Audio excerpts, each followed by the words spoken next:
3, 2, 1, gravando.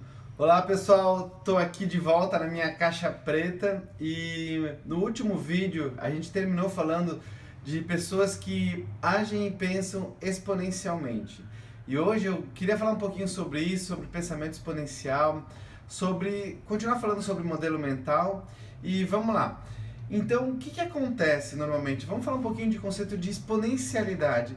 O conceito de exponencialidade é aquilo de PG, de uma progressão geométrica. Por exemplo, existem alguns exemplos que a gente pode falar que são os seguintes. Por exemplo, se eu der 100 passos de uma forma linear, como a gente está acostumado a dar, eu vou andar praticamente 100 metros. Agora, se eu der 100 passos de uma forma exponencial, dobrar cada vez que eu dou esses passos, o que vai acontecer? Eu vou dar 26 vezes a volta no planeta Terra. Então a gente fala que é uma ordem de grandeza, a gente acaba multiplicando e acaba sendo muito maior o número quando você pensa e age de uma forma exponencial. Então, se eu agir de uma forma exponencial dobrando os passos, eu dou a volta 26 vezes no planeta Terra. E teve um teórico, um cientista, uma pessoa muito envolvida com a tecnologia, o Dr. Moore, e ele aplicou os conceitos de pensamento exponencial ou evolução exponencial da tecnologia baseado naqueles transistores, naqueles chips de computadores muito antigos e como foi evoluindo a tecnologia, que a cada mais ou menos 18 meses esses chips, esses transistores, essas peças de computador, elas dobravam a capacidade de processamento e cada vez ficavam metade do preço, cada vez ficavam mais baratas. Então olha que interessante, aplicando esses conceitos de exponencialidade, ele olhou para os computadores lá na década de 50, 60 e começou a traçar uma linha de evolução. E ele começou a pensar assim, opa, se a cada 18 meses fica metade do preço e o dobro da velocidade, começou a desenvolver uma teoria ou uma técnica conhecida, uma teoria conhecida como Lei de Moore.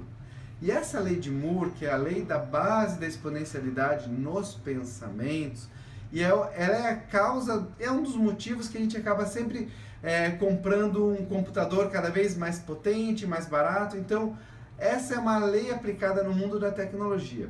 Muitos hoje já falam que essa lei já está vencida, que ela já tem outras, já não está tão mais ativa como era antigamente, já não tem tanto propósito, significado como tinha antigamente. Mas ela é muito importante para a gente explicar o conceito de pensamento exponencial. O que acontece? Nós, eu inclusive, meus pais, a minha família, e nós fomos criados num mundo que agia e pensava de uma forma linear.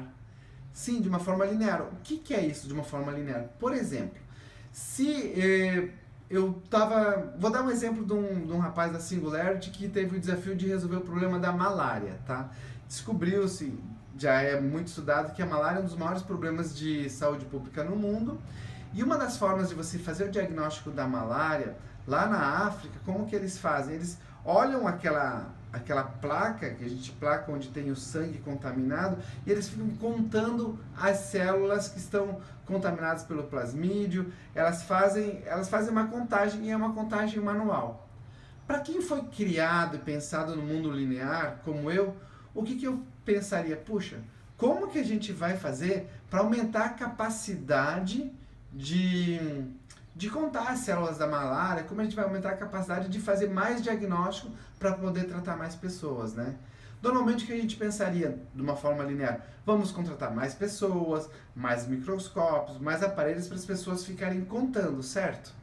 Esse é o pensamento linear. Quando a gente não tem um recurso, a gente contrata mais recursos. Quando a gente não tem um meio de transporte, o ônibus está com pouco meio de transporte, vamos colocar mais ônibus nas ruas. Se eu não tenho mais segurança, vamos contratar mais guardas. Essa é uma forma de pensamento linear. Contrata e aumenta o número de recursos de uma forma linear. O que esse rapaz, ele fez no projeto dele dentro da Singularity? Ele pensou assim, peraí, eu fui criado no modelo linear, no modelo de escassez, depois eu vou falar um pouquinho do que é escassez. vou sair desse modelo, vou entrar no modelo de abundância usando as tecnologias exponenciais. O que ele fez? Ele criou um jogo chamado Malária, é alguma coisa malária, depois eu vou colocar nos comentários. Ele criou um jogo que as pessoas vão visualizar como se fosse a lente ali do microscópio, e esse jogo as pessoas têm que matar o bichinho da malária. E o que acontece? Ele botou na rede esse jogo. Então o que ele fez? Ao invés de ele contratar várias pessoas para fazer o diagnóstico da malária, vários microscópios, não. Tirava as fotos, botava na rede, e as pessoas do mundo inteiro jogando aquele joguinho, elas estavam ajudando a fazer o diagnóstico da malária. Então ele teve um pensamento que a gente chama um pensamento lateral, disruptivo, usou os conceitos de tecnologias exponenciais e atingiu a abundância no diagnóstico. Eu sei que são palavras meio diferentes, que não parecem estar conectadas, mas eu vou cada vez explicar um pouquinho mais. Então, ele teve a capacidade de desenvolver esse pensamento exponencial e criou uma solução que gerava abundância no diagnóstico. E é isso que hoje em dia, cada vez mais, os inovadores estão vindo com esse conceito de abundância. Se você pegar os jovens hoje, as pessoas foram criadas nesse mundo mais acelerado, os millennials, vamos falar, bem mais jovens que a gente, eles já vêm com essa mentalidade exponencial, eles não têm regras, não têm limites, não têm barreiras, eles já pensam e já vão atrás. Um outro jovem, por exemplo, que eu sou fã dessa pessoa, eu conheci ele pessoalmente lá na Singularity, é um jovem chamado Jack Andraka. Mais um caso aplicado na ciência, porque o Jack, ele teve um parente que teve câncer pancreático e ele ficou assim pensando, putz, eu nem sei o que é o pâncreas, não sabia nem o que era um pâncreas. E ele começou a pesquisar no Google, começou a fazer pesquisas, começou a fazer um trabalho no colégio dele, no segundo grau, ele tinha 13, 14 anos, e ele conta essa história, ele começou a pesquisar nanotubos, a nanotecnologia que mudava o papel de cor. Resumindo, ele descobriu uma forma de fazer diagnóstico de câncer pancreático muito mais eficiente, mais rápido e mais barato do que toda a indústria farmacêutica tinha feito até hoje. Um menino de 12, 13 anos, quando ele fez isso, agora deve ter os seus 14, 15 anos, ele fez isso. Então, olha a capacidade que a gente tem nos nossos jovens.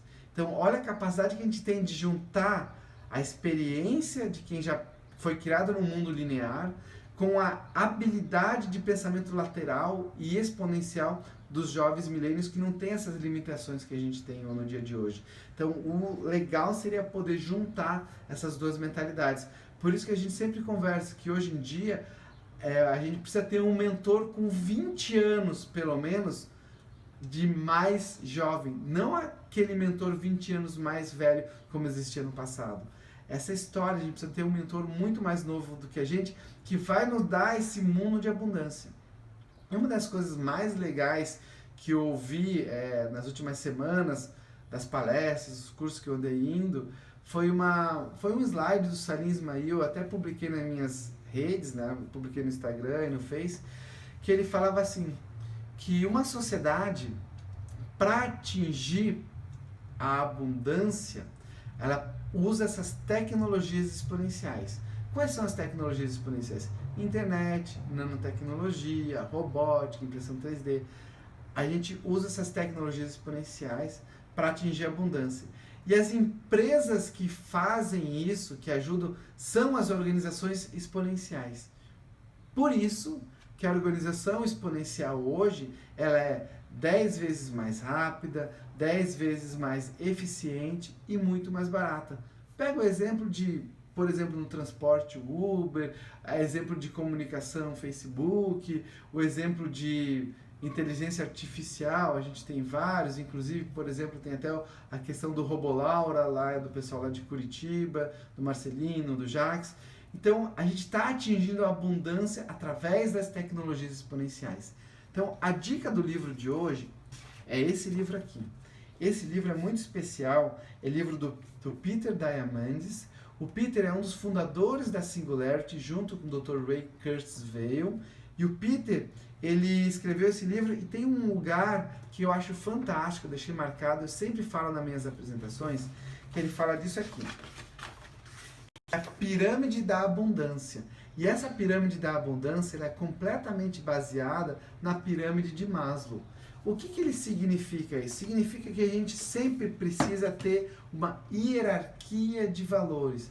A pessoa só vai estar preocupada com autoestima, autorrealização, quando suas necessidades mais básicas forem avançadas, como, por exemplo, saúde, segurança, necessidades fisiológicas. Então, a gente tem uma hierarquia de decisão de valores. E o que foi muito legal que o Salim, que é o autor da Organização Exponenciais, fez, ele até publicou no slide, ele falou assim, ele falou que para atingirmos a abundância, nós precisamos das tecnologias exponenciais. E a revolução que a gente está vivendo nesse exato momento da inovação é a inserção dessas novas tecnologias exponenciais na sociedade. Como, por exemplo, nanotecnologia, impressão 3D, robótica, internet. Então, as tecnologias exponenciais que a gente chama de quarta revolução industrial estão trazendo abundância, como no caso do meu amigo lá, da questão da malária, do Jack Andraka, no diagnóstico do câncer, trazendo abundância. E quem está fazendo isso são as organizações exponenciais. E aí eu estava lá semana retrasada, lá numa palestra junto com o Salim, e eu perguntei, tá, Salim, mas e depois? O que vem depois? O que vem depois quando a sociedade alcança a abundância? E aí isso foi o mais legal. Ele disse que em alguns momentos históricos, as sociedades que alcançaram a abundância, como a Roma e a Grécia Antiga, algumas cidades na Idade Média, do Oriente, do Ocidente, o que acontece? É o momento que floresce as artes, que floresce a música, que floresce a poesia, que florescem as habilidades visuais, as artes mesmo, pintura, e que floresce a tecnologia. E isso gera um ciclo virtuoso. Quando ele falou aquilo, eu achei fantástico, fantástico, fantástico. Porque foi isso mesmo que ele falou. A tecnologia, no final da história, serve para quê? Para mudança de comportamento, para a gente viver mais e viver melhor. A gente não pode ser refém da tecnologia. Então, o grande recado e o grande insight que eu tive nos últimos dias é isso. Como a gente usar a tecnologia para melhorar nossas necessidades básicas, fisiológicas, até a gente atingir a autorrealização, até a gente atingir o ápice da abundância na sociedade e abundância pessoal. Então, a partir do momento que nós começamos a ter essa, vamos falar assim, essa consciência, essa plenitude para desenvolver arte, música, poesia, aí a gente está gerando abundância em toda a sociedade. Eu sei que hoje foi um pouco mais teórico, um pouco mais conceitual, mas para mim foi fantástico ver como todas as situações se conectam e como os grandes gurus do Vale do Silício, inclusive o Peter Diamandis, Salim Ismail, no final das contas, todos se resumem numa coisa só. Os conceitos acabam se resumindo numa coisa só, em comportamento humano, mudança de comportamento e expansão de consciência. Tá bom? Valeu, pessoal. Até a próxima. Abraço. Tchau.